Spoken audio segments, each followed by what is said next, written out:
এই বিশ্বব্রহ্মাণ্ডের রচয়িতা ব্রহ্মা, পরিচালক শ্রীকৃষ্ণ আর বিনাশকারী বাবা মহাদেব। ব্রহ্মা থেকে শুরু করে প্রত্যেক দেবদেবীর সৃষ্টির পেছনে, তাদের আবির্ভাবের পেছনে যথাযথ একটা কারণ আছে। তাদের প্রত্যেক অবতারের পেছনেও যথাযথ কারণ লুকিয়ে আছে। সেরকমই ভগবান শ্রীকৃষ্ণের আবির্ভাবের কারণ কি, কিভাবে ও কেন ভগবান নারায়ণের সৃষ্টি হলো, তা আজ আমি শিব পুরাণের রুদ্র সংহিতায় প্রথম খণ্ড বা সৃষ্টি খণ্ড থেকে আজ এখানে বর্ণনা করব। কিন্তু তার আগে এই ধরনের আশ্চর্য সব মাইথোলজিক্যাল বিভিন্ন স্টোরি আরও শুনতে হলে সাবস্ক্রাইব করুন স্টোরি স্থান চ্যানেলটিকে। পুরাণ মতে কোনো এক সময় শিব ও পার্বতী আনন্দবনে বেড়াতে বেড়াতে, বলে রাখি আনন্দবন হলো ভগবান শিব যেখানে সর্বদা বিরাজ করেন, অর্থাৎ কাশী। প্রথমে ভগবান শিব এই কাশীর নাম রেখেছিলেন আনন্দবন। এই আনন্দবনে বেড়াতে বেড়াতে একদিন শিবের মনে এই ইচ্ছে জাগ্রত হয় যে আমাদের এমন কোনো পুরুষকে সৃষ্টি করা উচিত যার উপর এই জগৎ সঞ্চালনের মহাভার অর্পণ করে আমরা দুজন কাশীতে ইচ্ছে মতো বিচরণ করতে পারবো। সেই পুরুষ সর্বদা সৃষ্টি করবে, পালন করবে এবং শেষকালে সকলকে আবার সংহারও করবে। যার চিত্ত হবে সমুদ্রের ন্যায়, যার সত্যগুণ রূপ হবে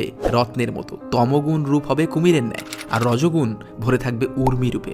যারা সত্য, তম এবং রজগুণ সম্বন্ধে জানে না তারা অবশ্যই কমেন্ট বক্সে জানান। তাই পরমেশ্বর শিব নিজের বাম অঙ্গে অমৃত লেপন করেন, আর তখন সেখান থেকে এক পুরুষ প্রকটিত হন যিনি ত্রিলোকে সব থেকে সুন্দর, শান্ত, আর তার দেহকান্তি ইন্দ্রনীল মণির ন্যায় শ্যাম। সেই পরমেশ্বর পুরুষ তখন শিবকে প্রণাম করে জিজ্ঞেস করে যে আমার নাম কি আর আমার কাজই বা। তখন ভগবান শিব মৃদু হেসে বলেন, বর্তমানে ব্যাপক হওয়ার জন্য তোমার নাম হোক বিষ্ণু, তবে এছাড়াও জগতে তোমার আরো অনেক নাম হবে, তবে আপাতত তোমার কাজ হবে তপস্যা করা। এই বলে ভগবান শিব তাকে বেদের জ্ঞান প্রদান করেন আর সেখান থেকে অদৃশ্য হয়ে যান। আর ভগবান বিষ্ণু বসেন কঠোর তপস্যায়, আর সেই কঠোর তপস্যায় ভগবান বিষ্ণুর অঙ্গ থেকে জলধারা প্রবাহিত হয়, আর সেই ব্রহ্মরূপী জলের স্পর্শেই সমস্ত পাপ নাশকারী সিদ্ধ হন। যেহেতু ভগবান বিষ্ণু নার অর্থাৎ জলেই শয়ন করেন, তাই তিনি নারায়ণ। তো নারায়ণ যখন জলসজ্জায় শয়ন করেছিলেন তখন তার নাভি থেকে এক উত্তম কমল অর্থাৎ পদ্ম প্রস্ফুটিত হয়, যা ছিল বৃহৎ আকারে, যার নালদণ্ড অর্থাৎ শিরা ছিল